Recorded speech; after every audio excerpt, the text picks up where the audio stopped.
Kamu tuh ya, dasar mental orang miskin. Duit receh 2 juta aja diributin tiap hari. Kayak hidup kamu bakal hancur aja kalau uang itu gak balik sekarang. Malu tuh sama usaha catering kamu. Subscribe dulu ya, baru lanjut lagi nontonnya. Mas, lihat deh. Ini TV-nya kalau ditaruh di ruang tamu kita, langsung naik kelas rumah kita. Tipis banget, udah bisa YouTube, bisa Netflix. Malu aku mas, tiap arisan ibu-ibu, cuma rumah kita yang TV-nya masih model lama. Burem pula warnanya. Lis, aku bukannya nggak mau.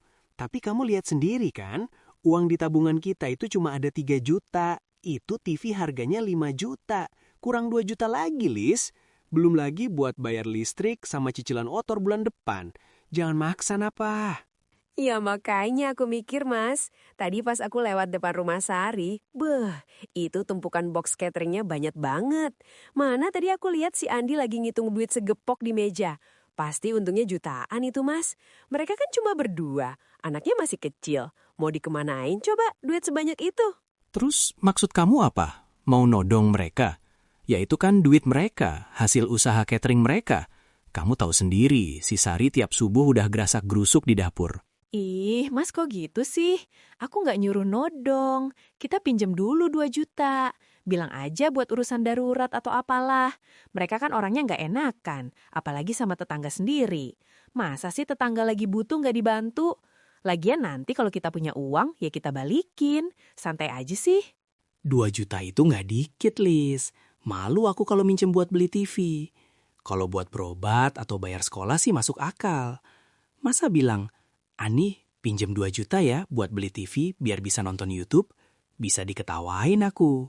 Ya jangan bilang buat beli TV mas, bilang aja buat bayar kontrakan yang nunggak atau buat kirim ke kampung karena orang tua sakit. Pakai otak dikit napa? Gini ya mas, mumpung mereka lagi pegang duit banyak. Kalau kita nunggu kamu gajian bulan depan, itu promo TV-nya udah habis. Tapi nanti bayarnya pakai apa, Lis? Gaji aku bulan depan aja udah dipotong kasbon. Halah, soal bayar mah urusan nanti. Yang penting TV-nya nangkring dulu di rumah. Sari tuh orangnya polos, Mas. Sekali aku pasang muka sedih, pasti langsung luluh. Udah, kamu tenang aja. Besok aku mau ke sebelah. Bukan salahmu, bukan salahku. 200, 250, 300. Pasar, total bersih kita hari ini tembus 1,5 juta. Ini rekor sih semenjak kita buka catering kecil-kecilan begini. Alhamdulillah mas, jujur aku tadi sore sempet deg-degan pas nasi kuningnya hampir telat dikirim ke kantor camat. Tapi untungnya semua lancar, capeknya kayak hilang semua ya mas pas lihat hasil hari ini. Iya, kamu hebat banget hari ini. Aku tahu kamu kurang tidur gara-gara harus bangun jam 2 pagi buat belanja ke pasar induk. Maafin aku ya belum bisa sewa asisten, jadi kamu masih harus turun tangan sendiri semuanya. Ih, mas kok ngomongnya gitu? Kan kita sudah sepakat ini usaha bareng. Aku malah seneng kalau sibuk begini. Daripada bengong nungguin pembeli di depan, dengan uang ini, cicilan sekolah si adek bulan depan udah aman kan mas? Lebih dari aman, Sar. Malah aku kepikiran sisanya mau aku tabung buat beli oven yang lebih gede itu loh. Biar nanti kamu nggak susah lagi kalau lagi dapat pesanan kue. Biar kerjaan kamu juga lebih ringan dikit. Mas itu ya, yang dipikirin aku terus. Jangan lupa juga, baju kamu itu tiap hari bajunya itu-itu mulu. Ganti ya, aku nggak mau lihat suami aku yang ganteng ini kelihatan lusuh. Iya, nanti gampang itu. Yang penting dapur ngebul terus, hati tenang. Rasanya adem banget ya, Sar, kalau kita jujur nyari rezeki begini. Capek, tapi nggak ada beban. Bener mas, berkahnya itu loh yang beda. Semoga besok-besok makin lancar ya. Oh iya, uangnya jangan dipegang terus mas. Masukin ke dalam lemari aja. Takutnya nanti ada apa-apa atau malah lupa naruh. Iya, ini mau aku simpen. Kita harus bener-bener jagain ini, Sar. Ini hasil keringat kita seharian. 1 rupiah pun berharga banget buat rencana kita ke depan.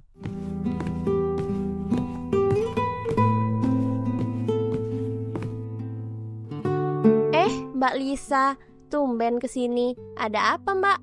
Duduk mbak, duduk dulu. Maafin aku ya Sar, ganggu kesibukan kamu. Aku benar-benar bingung mau lari kemana lagi. Dari tadi di rumah aku cuma bisa nangis. Mas Riko juga udah pusing 7 keliling. Ya ampun, Mbak. Tenang dulu. Ada masalah apa sih? Cerita aja. Siapa tahu aku sama Mas Andi bisa bantu. Jangan nangis gitu, Mbak. Aku jadi ikut sedih. Sar, jujur ya, aku malu banget sebenarnya ngomong begini. Kita kan tetanggaan udah lama, aku nggak mau dianggap beban. Tapi barusan orang tua aku di kampung telepon. Ibu jatuh di kamar mandi, Sar. Harus segera dibawa ke rumah sakit dan butuh biaya buat ronsen sama obat-obatan hari ini juga. Ya ampun. Terus gimana keadaan ibu sekarang, Mbak? Ya, itu dia, Sar. Mas Riko bulan ini gajinya kepotong banyak gara-gara cicilan motor. Kita nggak punya simpanan sama sekali. Aku udah coba pinjem ke saudara, tapi semuanya lagi pada susah. Aku inget kamu, Sar. Aku lihat catering kamu tadi rame banget. Bukannya aku mau lancang, tapi kalau boleh nggak aku pinjem 2 juta dulu? Demi Allah, Sar, aku bingung banget. Kalau nggak ada duit itu sekarang, ibu nggak bisa ditanganin rumah sakit. 2 juta ya, Mbak? Duh, gimana ya? Sebenarnya itu uang memang ada. Baru banget Mas Andi hitung buat modal besok sama bayar sekolah adek. Iya, aku ngerti banget, Sar. Pasti kalian juga butuh. Maafin aku ya, harusnya aku nggak usah kesini. Biarlah nanti aku coba cari pinjaman online aja. Walaupun bunganya mencekik, yang penting ibu selamat. Aku bener-bener anak nggak berguna kalau sampai ibu kenapa-napa gara-gara aku nggak punya duit. Jangan, Mbak. Jangan pinjol. Itu bahaya. Duh, ya udah, Mbak Lisa tunggu sebentar ya. Aku coba ngomong sama Mas Andi dulu. Kita kan tetangga. Masa iya aku diem aja pas Mbak lagi kena musibah begini? Uang bisa dicari lagi. Tapi kalau orang tua kan cuma satu. Beneran, Sar? Makasih banyak ya. Aku janji bulan depan pas Mas Riko gajian, atau kalau aku ada rezeki lebih, langsung aku balikin. Aku nggak bakal lupa kebaikan kalian, Sar.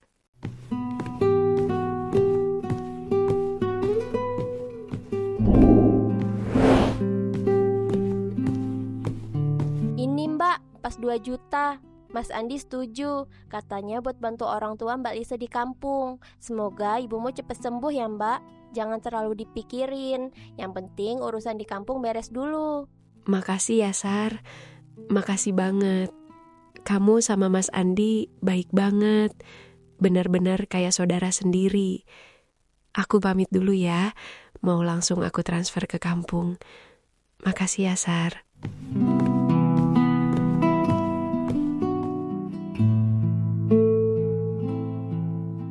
Sar, kamu udah denger belum? Si Lisa tetangga kamu itu, gaya bener sekarang.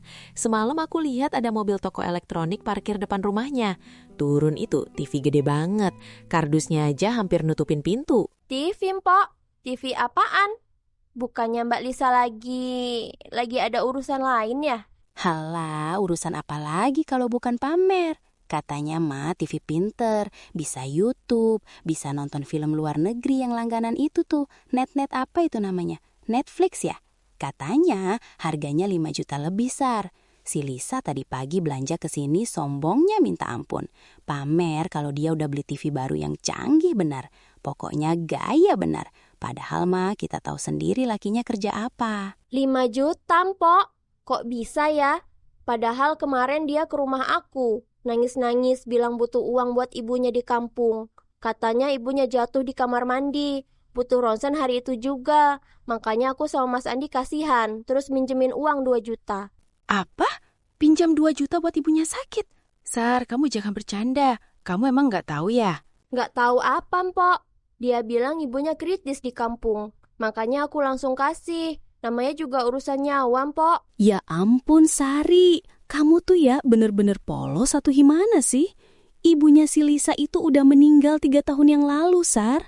Waktu itu kan kami bareng-bareng layat ke kampungnya. Masa kamu gak tahu? Yang tinggal di kampung itu tinggal adiknya doang. Itu pun udah punya usaha sendiri. Astagfirullah. Masa sih, Mpok? Aku bener-bener gak tahu, Mpok. Tapi kemarin dia bener-bener nangis. Suaranya gemeteran pas minta tolong. Dia bilang ibunya baru aja nelpon. Masa dia setega itu bohong bawa nama orang tua yang udah gak ada? Aduh, Sar. Kamu tuh korban drama dia. Dia itu emang dari kemarin udah ngincer TV itu, tapi duitnya kurang. Tadi pagi aja dia cerita ke Bu RT katanya, alhamdulillah rezeki anak soleh. Ada aja jalan buat beli TV baru. Ternyata jalannya lewat kamu. Tega bener itu orang, nipu tetangga sendiri pakai alasan orang tua sakit. 2 juta itu uang modal aku sama Mas Andim, Po. Kami sampai bela-belain tunda beli peralatan catering karena mikirin ibunya lagi sekarat. Kok jahat banget ya, Po? Aku nggak nyangka Mbak Lisa bisa kayak gitu. Samperin, Sar. Jangan didiamin. Orang kayak gitu kalau nggak dikasih pelajaran makin ngelunjak. Tadi dia lagi asyik nyetel TV barunya kenceng-kenceng. Kayak sengaja biar semua orang dengar. Samperin sekarang, mumpung orangnya ada di rumah.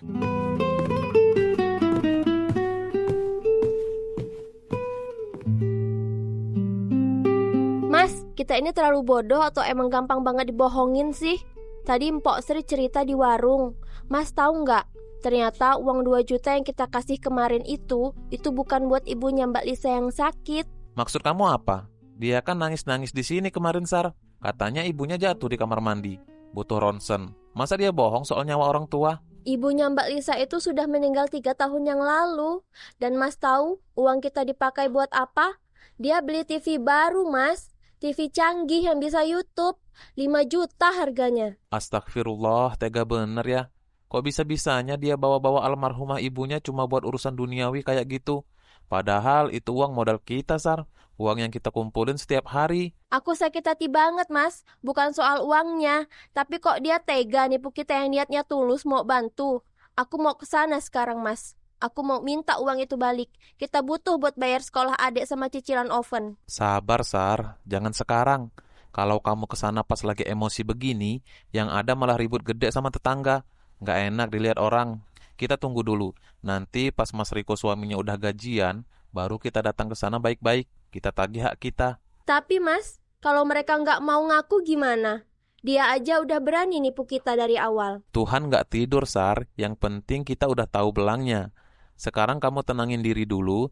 Rezeki kita yang dia ambil dengan cara nipu pasti diganti sama yang kuasa lewat jalan lain. Kita sabar dulu ya. Tunggu mereka gajian.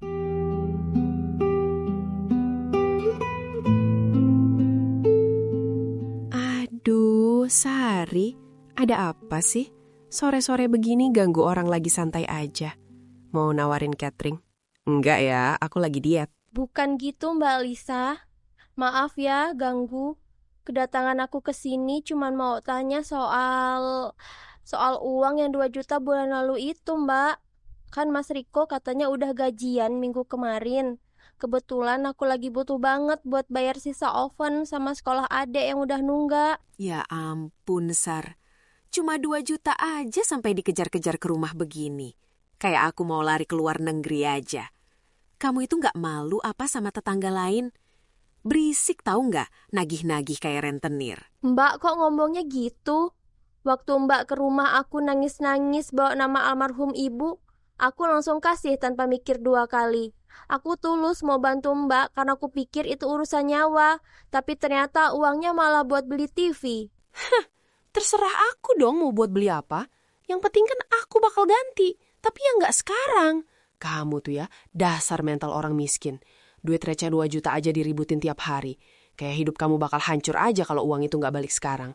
Malu tuh sama usaha catering kamu. Katanya laris, tapi nagih duit 2 juta aja kayak orang kelaparan. Mbak Lisa tega banget ya.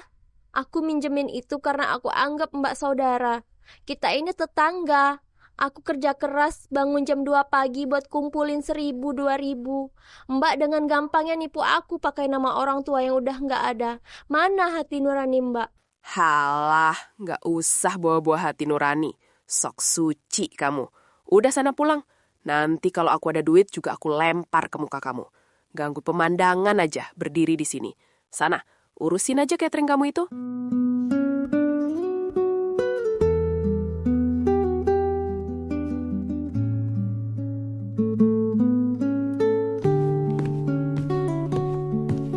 Aduh, Bu RT, bener-bener ya itu si Sari. Saya nggak nyangka banget orangnya sepicik itu. Tadi dia nyamperin rumah saya, ngomel-ngomel kayak orang kesurupan cuma gara-gara uang 2 juta, Bu. Loh, Mbak Lisa, ada apa emangnya sama Sari? Bukannya kalian biasanya akur-akur aja ya? Sari itu kan setahu saya orangnya kalem banget. Kalem apanya, Bu? Itu kedok doang. Masa ya, saya kan tempo hari ada perlu dikit. Namanya tetangga ya, saya pinjam uang ke dia.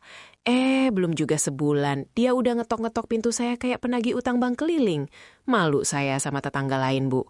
Padahal kan dia usaha cateringnya lagi rame banget. Masa duit 2 juta aja ditagih-tagih terus? Kayak nggak bakal makan aja kalau uang itu nggak balik sekarang. Pelitnya minta ampun, Bu. Oh alah, jadi Mbak Lisa pinjam uang 2 juta ke Sari buat keperluan mendesak ya Mbak? Ya buat urusan keluarga lah, Bu. Namanya juga hidup kan, ada pasang surutnya. Tapi ya mbok yang sabar gitu loh jadi orang. Harusnya dia seneng bisa bantu tetangga. Ini malah mukanya ditekuk, nanya-nanya kapan balikin. Gengsi dong saya, Bu. Masa saya yang lebih senior di sini digituin sama tukang catering? Ya kalau soal pinjam-meminjam itu kan emang urusan pribadi kalian berdua ya Mbak. Mungkin emang dia lagi butuh banget uangnya masuk lagi. Ya sudah, kalau Mbak Lisa ngerasa terganggu, ya baiknya segera diselesaikan aja urusannya, biar nggak jadi omongan orang. Ya pasti saya balikin lah, Bu. Tapi nggak usah pakai urat gitu nagihnya. Dasar emang mental orang susah. Dapat duit dikit aja sombongnya minta ampun. Ya udah deh, Bu. Saya cuma mau ngadu aja. Takutnya nanti dia cerita yang macam-macam soal saya ke warga lain. Saya pamit dulu ya, Bu.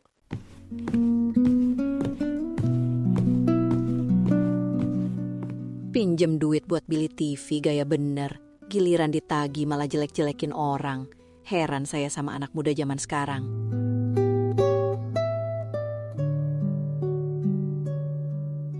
Sumpah ya, Mas. Aku bener-bener gak habis pikir sama si Sari. Tadi aku habis dari rumah Bu RT. Bukannya dibela. Bu RT malah kayak mau ceramahin aku. Emang ya, itu si Sari pinter banget cari muka di depan orang-orang. Sok jadi korban, sok paling susah. Kamu ke rumah Bu RT cuma buat ngomongin Sari. Lis, udah deh. Mending kamu fokus aja gimana caranya kita balikin itu 2 juta. Aku juga gak enak tiap keluar rumah papasan sama Andi. Dia memang gak pernah nagih ke aku. Tapi aku tahu dia ngeliatin terus. 2 juta lagi, 2 juta lagi. Kamu tuh ya Mas, bukannya belain istri, malah belain tetangga. Lagian ya, catering mereka itu lagi laku keras. Uang 2 juta buat mereka itu mah tinggal kedip juga dapat lagi. Gak usah kamu ikut-ikutan jadi antek-antek mereka. Aku begini kan juga biar kita gak dipandang sebelah mata sama warga. Biar rumah kita ini ada isinya, gak kosong melompong kayak gudang. Tapi caranya salah, Lis. Kamu bohong soal ibu. Itu yang bikin aku gak tenang tidurnya. Kalau ada apa-apa sama kita gimana? Kamu gak takut kualat apa? Halah, kualat. Hargini masih percaya gituan. Hidup itu harus pinter-pinter main peran, Mas. Kalau nggak pinter, kita bakal diinjek terus sama orang-orang kayak mereka. Udah, aku mau mandi. Gerah banget dengerin ceramah kamu sama Bu RT. Telingaku rasanya panas.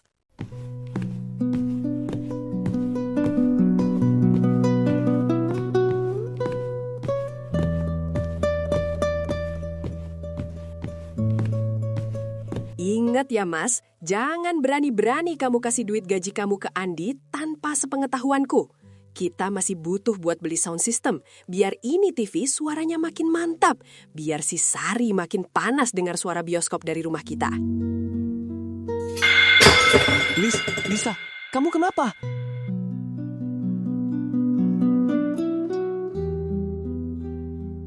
Astaga, Lis, bangun Lis, jangan bercanda kamu.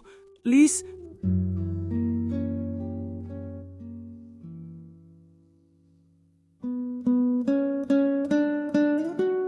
Gimana dok? Apakah istri saya sudah sadar? Pak Riko, saya harap Bapak bisa tenang. Kami sudah melakukan pemeriksaan awal. Benturan di kepala Bu Lisa saat jatuh tadi sangat fatal karena terjadi di area yang sensitif. Ditambah lagi, tekanan darah Bu Lisa melonjak sangat tinggi saat kejadian. Maksudnya gimana dok? Darah tinggi? Istri Bapak terkena serangan stroke akibat jatuh dan pecahnya pembuluh darah karena tensi yang terlalu tinggi. Saat ini Bu Lisa mengalami kelumpuhan di anggota gerak sebelah kanan. Bicaranya juga akan terganggu atau sulit dimengerti. Kita harus segera merujuknya ke rumah sakit umum malam ini karena di sini fasilitas kami terbatas. Ya Allah, stroke? Dia masih muda dok. Tadi dia masih sehat. Kondisi stroke tidak mengenal umur, Pak. Seringkali dipicu oleh stres berat atau emosi yang meluap-luap. Sekarang, Bapak segera urus administrasinya. Kita butuh cepat karena ambulans harus segera berangkat. Biaya rujukan dan jaminan di rumah sakit tujuan harus segera disiapkan ya, Pak.